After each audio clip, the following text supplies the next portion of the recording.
Sure you have questions? Oh, just two, actually. Okay. Why do you call it the Predator? It's a nickname. You know, the data suggests that it tracks its prey, exploits weakness, seems to, well, enjoy it. Like a game. That's not a predator, that's a sports hunter. Sorry?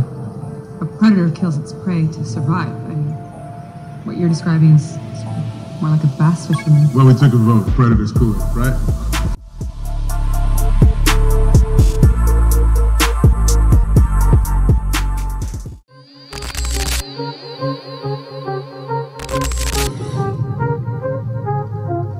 They think that I just come in there and look for knockoffs, and that's not the case. You know, I'm actually a sharp, smart fighter.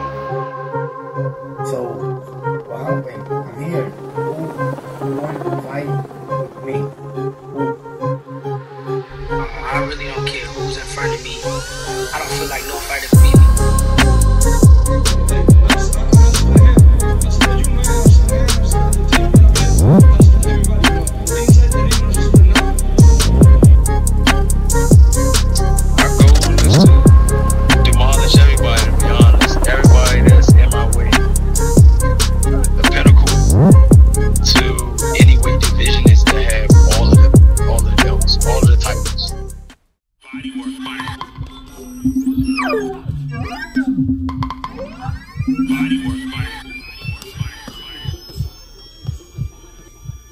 Welcome to BodyWork.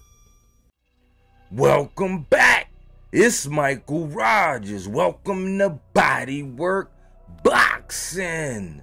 Today I want to talk about Abdullah Mason. Abdullah Mason is coming into his own. He happened to be on the undercard of Big Baby Jared Anderson, and I believe he was successful in stealing the show. You know, I did a video earlier this week about how Jared Anderson might be the next big thing as far as heavyweights. But when we talk about the state of Ohio, could it be that Abdullah Mason is the next big thing? I've been following the young man and the family and what I can for a little while now. I said, you know what? I gotta get a little bit more deliberate about pushing this young man. Why? He's must-see TV. He's very deliberate in his approach. He's very disciplined. He does not run. He has spider-like reflexes. He has pinpoint accuracy. You know, he demonstrated something last night that I say all the time in this era where everybody likes to load up and the power punch and this and this and that. He hit my man with a straight left, like straight down the middle, timed him, bang, double impact. My man ran right into it and he met him, but the anticipation and the reflexes and already having downloaded the data that early to be able to catch him and anticipate to throw that shot, man, it's something to watch. But ultimately it was his body work. You know, we all about that body work. He delivered a left to deliver. And that was the first sign of pain that he inflicted. After that, it was an accumulation. Referee, hey, it's over. This man is showing next level talent. He's 13-11, only two people. I mean, he's 13-0, only two people have made it. Everybody else, he got 11 KOs. I see his trajectory being so high as far as the 135.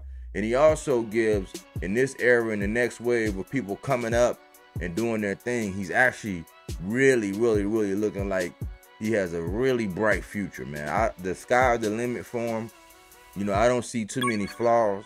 I think we might need to see his chin get tested, like really tested, you know, but it's one of those things where, like, yeah, we can't wait around to see it get tested. His defense is really, like, really well. He transitions from defense to offense really well. He has an accurate attack. He's a balanced attack where he changes level. He goes upstairs, downstairs. His suddenness, his anticipation. He gets off the line. He moves his feet. He don't be on a rope. He's there to fight and engage. Skillfully, tactically, technically, sound. You know, he can swim without getting wet. He has it all. He's not that flashy. but when you look at him, the talent jumps off the page. You know, this is another one of those things, like when I first saw Shakur Stevenson and how he was, it's one of those things where the talent just jumps out there at you. And when you see this young man, you know you are in for a treat. And listen, the guy that he actually fought, Ronald Raw, last night, into the contest, he had like a 78% knockout ratio. So that guy wasn't in there trying to play. He thought he could, you know, make his name, but it was just the talent and skill deficit, you know, because Abdullah Mason is one of those guys that actually have talent and skill. And I just see the future being very, very bright. The only thing that I saw last night was after the fight, like, I see that the people that assess and analyze and speak about him and have their interactions with him for us as fans, you know, they were forthright when they actually said that how he covers up on his way in because of modesty, because of his religion and all that. And at the end they asked him, you know, give us some names who you want to fight. And you can tell that because of the kind of person he is, he didn't want to say any name.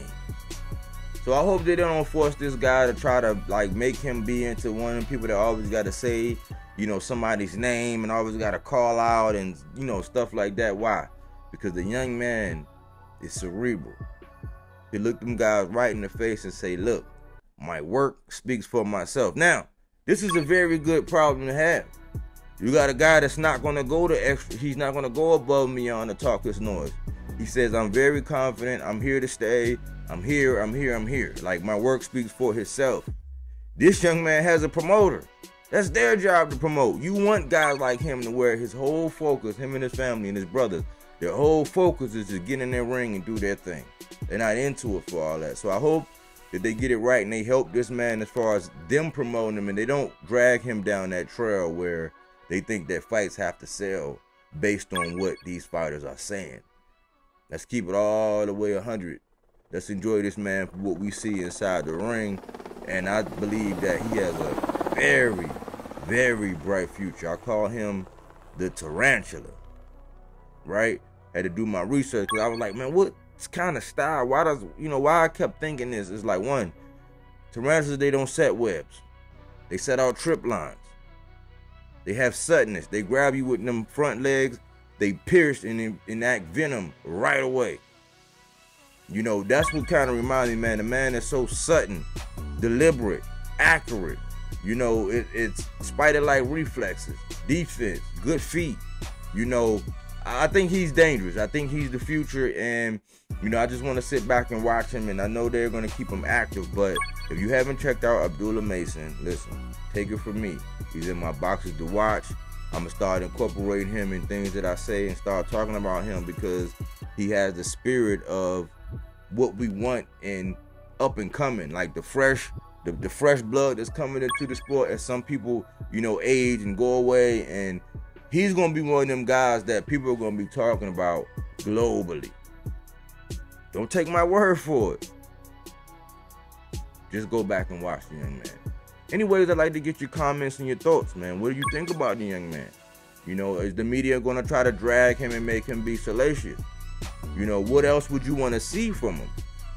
And listen, this is one of them times where me and Tim Bradley, I really, really agreed, because Tim Bradley has this guy as his #1 stamp top prospect right now. And I couldn't agree with Tim Bradley more. You know, I always get on Tim and some of the things he say, but on this one, Tim is dead right. Anyways, thanks for choosing BodyWorkBoxing.